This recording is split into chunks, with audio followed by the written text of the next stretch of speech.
Hello everyone, नमस्कार। स्वागत है आप सभी का। अगर हम फलों को बदलना चाहते हैं तो हमें जड़ों को बदलना होगा, और अगर हम बाहरी चीज़ों को बदलना चाहते हैं तो हमें वो अदृश्य चीज़ों को बदलना होगा। क्योंकि ये तो 100% सत्य है कि जो चीज़ें हमें दिखाई देती है इस टाइम पे फल के रूप में, वह हमें अदृश्य दिख रही उस जड़ का ही फल होता है।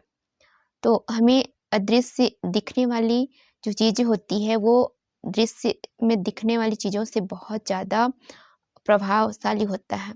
जिस प्रकार से एक बिजली को हम देख नहीं पाते, लेकिन जब हम उसको टच भी नहीं कर पाते, लेकिन वो कितना पावरफुल होता है अगर वो बिजली जलती है तो। और कुछ लोग बोलेंगे कि ये कैसी बात तो हो गई, पर ये बात सत्य है कि जो चीज़ें हमें दिखाई देती है ना, हम उसे ही हकीकत मानते हैं। जबकि 100% ये बात दिखाई नहीं देती, वो कई गुना प्रभावशील होता है। ये चीज़ें भी सत्य है। अगर आप इस टाइम पे अपना जो भी फल आपको इस टाइम पे मिल रहा है या फिर जो चीज़ें आपको दिख रहा है, वो कहीं न कहीं आपके आंतरिक जड़ों का ही नतीजा है। परिणाम स्वरूप मिलता है ना, कहीं न कहीं वो हमें आंतरिक बीज का ही नतीजा होता है। मतलब चाहे वो चीज़ें दौलत का परिणाम के रूप में हो, सेहत के परिणाम के रूप में हो, मोटापा के परिणाम के रूप में हो, या फिर अच्छे मार्ग प्रशस्त होने के रूप में हो। अगर हम अंतर्मन से जो चीज़ें इस टाइम पे कर रहे हैं, वो उसी का परिणाम स्वरूप हमें सारा कुछ मिलता है। क्योंकि हमारे पास एक नियम तो तय है कि जो भी कर्म इस टाइम पे हम करेंगे, जो भी कार्य हम इस टाइम पे करेंगे, उसी का फल स्वरूप हमें कुछ टाइम के बाद में उसका परिणाम मिलता है। तो अगर आपके पास में एक अच्छी सेहत है, एक अच्छा घर है और एक अच्छी फैमिली है, तो कहीं न कहीं आपके अच्छे सोच, अच्छे विचार और अच्छे माहौल का परिणाम स्वरूप आपको मिला है। तो आप में कम से कम ये विवेक बुद्धि जागृत हो गई है कि ये सारी चीज़ें जो भी कुछ मुझे मिला है, वो मेरे ही शायद कर्मों का ही परिणाम है। कई लोग बोलते हैं ना कि मैंने ऐसा क्या कर्म किया था जो कि मेरे जीवन में इतना कष्ट आ रहा है। तो वो कहीं न कहीं आप जाने अनजाने कुछ न कुछ ऐसा बीज ज़रूर बोए हैं जिसका फलस्वरूप चीज़ें हमें मिलती है। हम किसी और की बात नहीं कर रहे हैं, हम खुद की भी बात कर रहे हैं। क्योंकि अगर हम अंतर्मन से, अगर हमारा मन शुद्ध हो, विचार शुद्ध हो, हमारा सोच शुद्ध हो, हमारा कार्य अच्छा हो, तो यकीनन हम आगे बढ़ेंगे।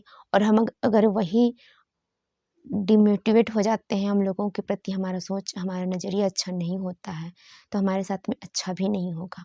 तो इस टाइम पे जो भी चीज़ें आपके जीवन में हो रही हैं ना, कहीं न कहीं वो उस चीज़ों को या तो आपने सोचा है, चाहे किसी भी तरह से आपने मैनिफेस्ट किया है, उस चीज़ के बारे में आपने सोचा है, या फिर उस चीज़ को आप कहीं न कहीं उस चीज़ को आपने अट्रैक्ट किया है। अब ये बात आप बोलेंगे कि मैंने तो दुःख को आकर्षित नहीं किया था, मैंने तो एक्सीडेंट को आकर्षित नहीं किया था।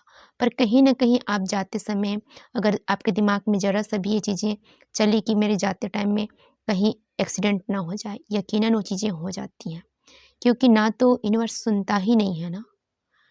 तो आप जो सोच विचार आप कर रहे हैं, उस चीज़ पे आप निगरानी रखिए, उस चीज़ को आप सोच समझ कर विचार करिए। क्योंकि जो भी चीज़ें हम सोचते हैं वो चीज़ हमारे जीवन में घटित तो होने लगता है। तो आप अपना विचार को परिवर्तन करिए। अपनी बीज बीज कहने का मतलब ये है कि आपकी अंतरात्मा, आपके विचार में क्या चीज़ें अच्छी हैं, उस चीज़ों को आप फलित करिए।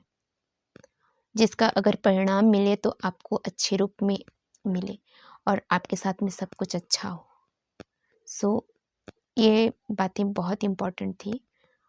सो आप लोग इस चीज़ को समझिए, विचार करिए और लाइफ को आगे बढ़ाइए। ज़िंदगी में मस्त रहिए, हैप्पी रहिए। ज़्यादा चीज़ों को सोचकर अपना ऑरा आप बर्बाद मत करिए। क्योंकि जो कुछ भी आपके जीवन में अगर हो रहा है ना, तो कहीं न कहीं उसका कुछ न कुछ कारण होगा। क्योंकि हर चीज़ आपको एक्सपीरियंस देकर जाती है, हर बुरा चीज़ आपके जीवन में एक नया अनुभव देकर जाती है और आपको अंदर से मजबूत करते हुए भी जाती है।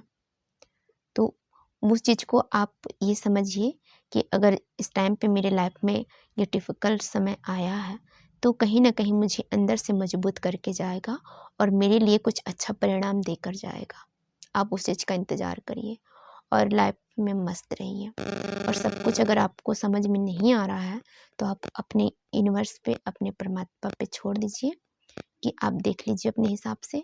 बाकी मैं टेंशन मुक्त रहने वाला हूँ।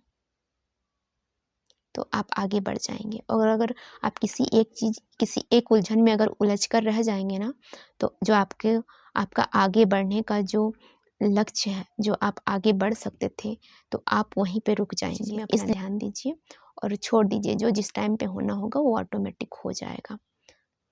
सो अपना ख़्याल रखिए और वीडियो कैसा लगा आप मुझे कमेंट्स करके ज़रूर बताइएगा। Thank you, bye bye, take care, अपना ख़्याल रखिए, बाय।